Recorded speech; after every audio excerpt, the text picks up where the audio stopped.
Hey everyone, welcome back to the deep dive.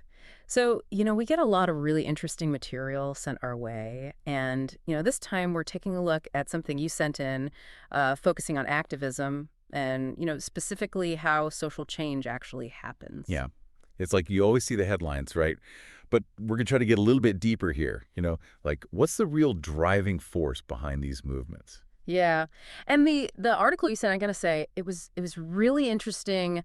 It's interesting how it really zeroes in on conversations and dialogue as like this, crucial element. Yeah. Like, forget the big protests for a second. We're talking about those conversations, right? Those one-on-one exchanges, those community gatherings, how those actually form the foundation for any kind of meaningful social transformation. Oh, yeah, absolutely. It's not just about, making a lot of noise, right? Exactly. It starts much, much earlier. Like think about it. It starts with those initial chats, right? Mhm. Maybe with friends, family, wherever. That's where awareness begins to build. Right, right. And then it kind of ripples outward, right? From those one-on-one dialogues to, broader community engagement and action.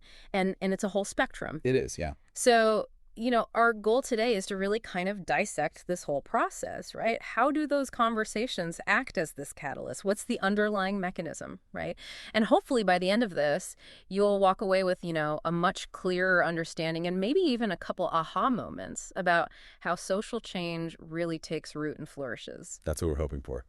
So, the article kicks off by defining activism itself, I guess just to get everyone on the same page. Right, level set. Yeah, and it describes it as organized efforts and advocacy, Yeah. specifically aimed at, creating social change. Right. So it's not just, random acts, right? There has to be a clear intention. Yeah, yeah, yeah. You know, Activism has a plan, it has a structure, it has an approach, Mm-hmm. and it's about addressing inequalities and promoting, a more just society. And, what really struck me was how the article really underscores this idea that it's not just about those big visible changes, right? Like policies and laws changing, but it's also about something much more personal. It's about empowering individuals and communities, to find their voice and become agents of change themselves. Right. And that's what we mean by like that ground up kind of change, right? It's not something that's imposed from above. It's about people realizing their own capacity to create change. Exactly. Exactly. And that's powerful. And, the article also mentions how activism itself can look so different, right? I mean, you have those, very local, hyper-focused efforts, maybe in a neighborhood or a small town. Right. And then you have these massive global campaigns Yeah. addressing these issues that span continents, Mm-hmm. like climate change or international human rights issues, right? Yeah. So it makes you consider the dynamics at play at those different levels. Totally. Like, Yeah. it's going to look different if you're, Yeah. advocating for a community garden. Yeah. Right? As opposed to, trying to tackle, climate change on an international scale. Right, right, right. But the interesting thing the article pointed out was that dialogue, was like a common thread throughout. Yeah, it's like that, fundamental element that's always there no matter the scale. It contributes to their effectiveness. And that makes sense, right? Because it's through those conversations that you actually share experiences and you gain understanding of those different perspectives. Yeah, exactly. Right. Whether you're talking to, like you said, your neighbor about a local issue or, you're collaborating with activists across the globe. Right. So I guess that kind of leads us into how conversations actually form the bedrock of this whole process. Right. And, the article makes a pretty strong argument that conversations are like the foundation for real meaningful dialogue. And that dialogue then, broadens perspectives and raises awareness, which is like the first step, right? It's an initial spark. Yeah. It's what ignites the movement. Yeah, yeah. It's like someone might have this like, vague sense of unease about, something they observe in society. Yeah. But it's often through actually engaging in conversation, maybe with a friend, family, or even just hearing other people discuss the issue. Yeah. That's where those initial feelings turn into a more defined understanding of like a specific problem. Right, totally. And then, once those conversations start happening, critical thinking gets going, right? Yeah. You start to hear different points of view, right? Yeah. You have to articulate your own thoughts, and then, boom, potential solutions start to emerge. Yeah. And those are solutions you might never have thought of on your own, right? That's exact. It's like this collective intellectual exploration. It is. And beyond that, The article talks about how dialogue is vital for building community. When people connect with others who share their concerns and passions, Yeah. that creates this sense of solidarity. Like, I'm not alone in this. Exactly, and it's a shared purpose. Hmm. It's that feeling that really motivates people to move beyond just, talking and into actually taking action. Right. Right. So, I mean, the article brings in a really compelling example here, the civil rights movement of the 1960s. Yeah, that was a good one. Yeah. And what was really insightful was how it emphasized the role of those discussions, right? At every level of the movement, you had those powerful speeches, the ones that captured the whole nation's attention. Hmm. But then you also had those, grassroots community meetings where they were really hashing out strategies and refining their approach. Right. And then even those, personal, intimate dialogues, right? Those conversations that helped people find the courage to confront this, deeply entrenched injustice. It really shows the breadth of those conversations, right? Yeah. Like, it's happening in the national stage, it's happening in community centers, and it's also happening in living rooms and kitchens, Exactly. everywhere. You can almost hear those conversations, right? Mhm. Happening in homes, in churches, on buses, Mhm. These are the spaces where people were discussing the realities of injustice, Yeah. finding common ground and building that collective determination. And this directly answers the question, right, of how these movements gain traction and momentum. Totally, yeah. Those conversations weren't just like passive exchanges, right? Yeah. They informed people intellectually, they resonated emotionally, and ultimately they motivated them to participate Yeah. in marches, in voter registration drives, Yeah. Exactly. in acts of civil disobedience, all of it. So it's not just talk, it's talk leading to action. It is, yeah. So, moving on, the article then kind of zooms in a bit and it focuses on the often underestimated power of those one-on-one dialogues. Yeah. And, it makes this point that these personal discussions, right, they have this incredible capacity to foster deep understanding and empathy Right. simply through the sharing of those individual perspectives and those lived experiences. Yeah. Yeah, because, sometimes in a more intimate setting, individuals feel a little bit safer. Yeah. They're more vulnerable, right? They share their personal stories, Mhm. and they really listen without the pressure of a larger group setting. Yeah, and that's so vital for addressing misconceptions, right? Totally. Like if someone has a preconceived notion about a particular issue or a group of people or whatever, and then they have this respectful, open conversation with someone who's had a totally different experience, Yeah, it's powerful. that can be incredibly effective in challenging those assumptions. Really is. Right. The article talked about how those kinds of conversations make people much more receptive to other points of view. It's less about, being lectured at and more about a genuine human exchange. Yeah, and then that element of empowerment kind of comes through again here, right? Oh, absolutely. Because the article notes how these one-on-one conversations create a space for individuals to say how they feel, articulate their concerns, and that kind of promotes self-advocacy, right? Yeah. Like, if you feel heard and understood on a personal level, you're more likely to feel empowered to actually speak up in other contexts. Yeah, so it's like this ripple effect, Yeah. right? Someone feels validated, they gain new insights through a one-on-one conversation, and they naturally share that with others in their own networks. Mm. And the circle of dialogue just expands.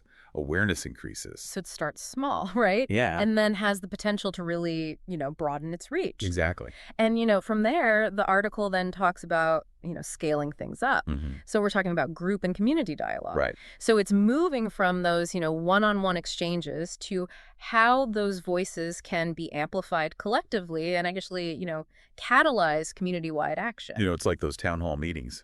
Yeah. Or community forums. Yeah. Or workshops or dialogue circles. It's giving those conversations a more, structured space to unfold, Yeah, right? it is. Yeah. And so more voices can be heard at the same time. Exactly. And everyone contributes to a shared understanding. Mm-hmm. The article gave this really great example about community forums, right? Yeah. And it's about bringing people together from all over the community. Yeah, like a real cross-section of the population. Absolutely. And they talk about specific issues, right? Things like affordable housing or inequities in the education system. Yeah. Stuff that affects people's lives directly. Right. Exactly. And it's about getting everyone in the same room and saying, okay, what are your experiences? What are your ideas? How do we solve this together? Yeah, I love that. It's a co-creation of strategies. It's moving away from a top-down approach and towards something that reflects the needs of the people who are actually being impacted. It is, yeah. And then there's these, workshops. Yeah, yeah, workshops. They seem to focus more on like practical skills, Yeah. right? But how to? Yeah.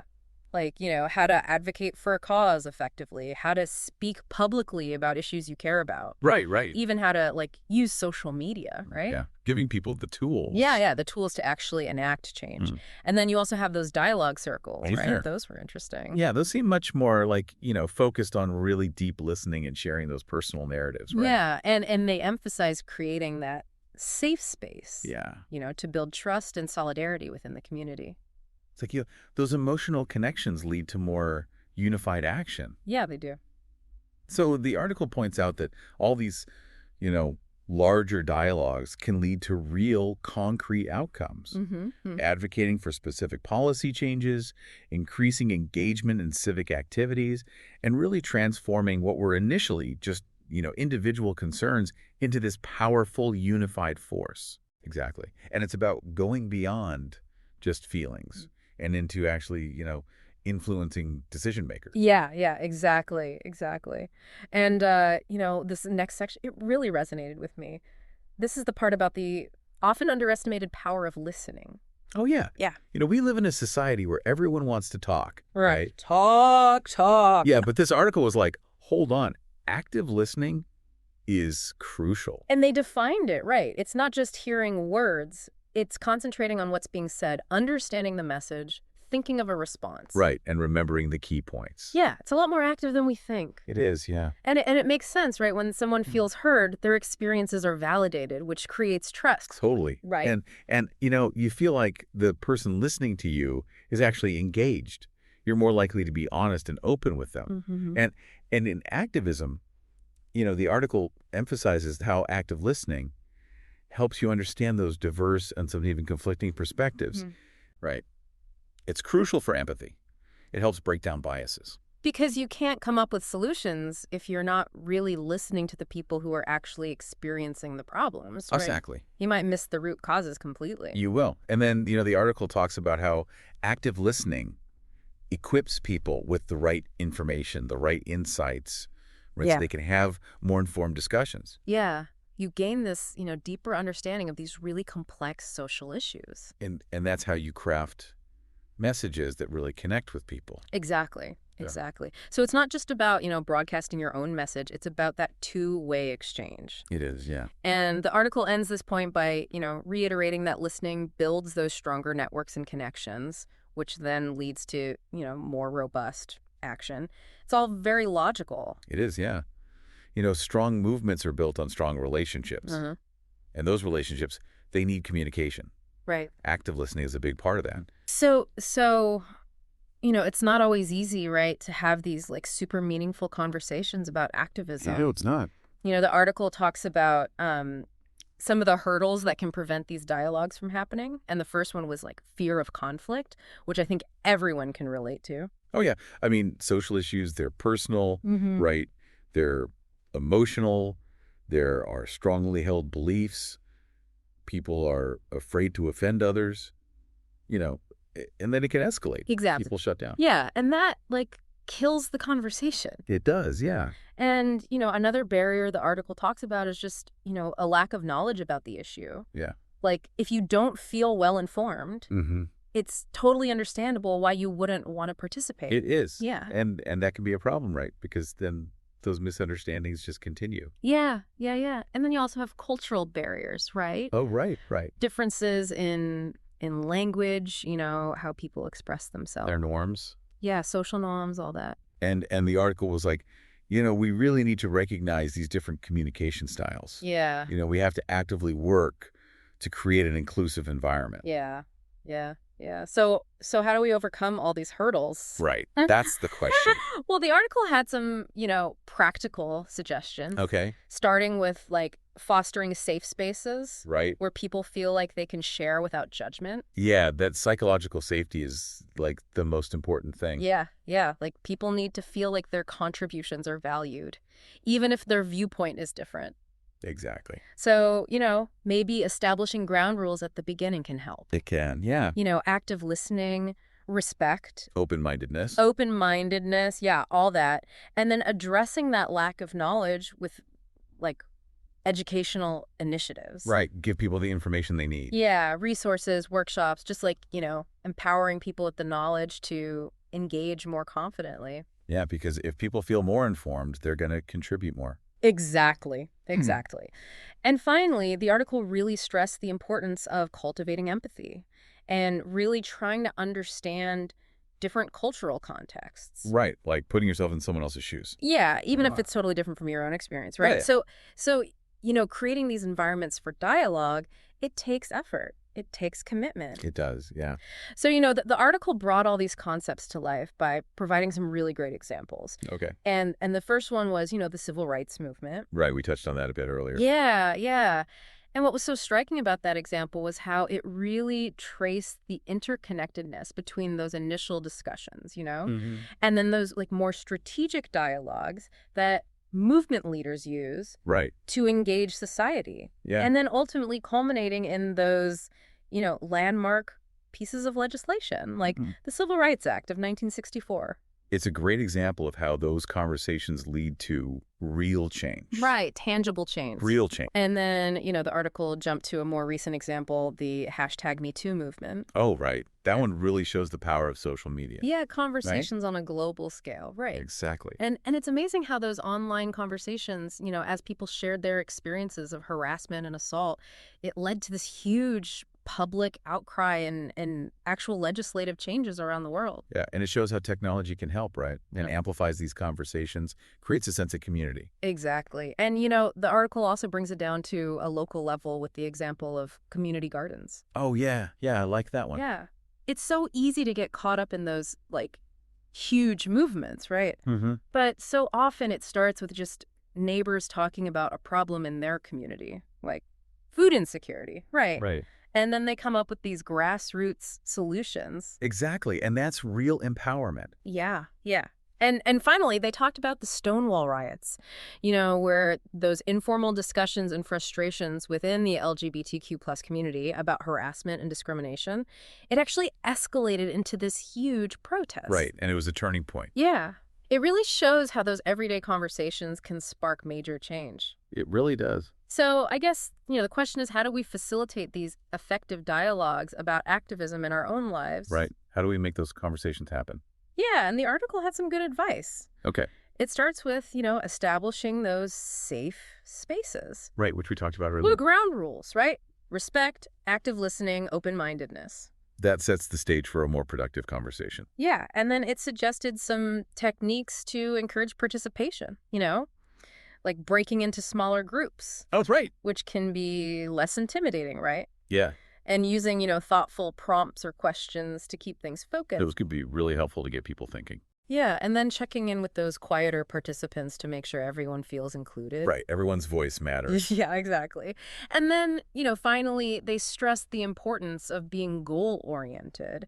It's not just talking for the sake of talking. It's about action. Yeah, it's about steering the conversation towards actual outcomes. Right. Like, what are we going to do about this? Yeah, identifying common goals, brainstorming projects, figuring out strategies to raise awareness. Exactly. And that's what makes these conversations really impactful. So to kind of, recap everything, I think it's clear that these conversations are not just like a side element of activism, right? They're crucial. They are absolutely fundamental. They are, yeah. They foster awareness, they build understanding, and they lead to real change. It's not just about those big demonstrations or speeches. It's about those personal dialogues, those community discussions. That's where it starts. Yeah, that's where the groundwork gets laid. Exactly. And Yeah. that's really empowering, right? Because it means that everyone listening, you have the capacity to influence the world around you Yeah. just by engaging in those meaningful discussions with the people in your life, your friends, family, colleagues, neighbors. It's that ripple effect again. Yeah, yeah. Every conversation has the potential to spark more conversations Exactly. and to shift perspectives and to really inspire action. It does, yeah. So as we, wrap up, here's a final thought. What if the potential for real lasting change lies not just in our ability to organize and mobilize, but in our willingness to talk and listen to each other Yeah. and really learn from those diverse experiences and perspectives. Maybe the most important step towards a better world actually starts with a conversation that you have today. So what issue are you passionate about? What's one small step you can take today to have a conversation about it? Because that's where it all starts. That's where it all starts. Yeah. Thanks for joining us on the deep dive. See you next time. We'll see you next time.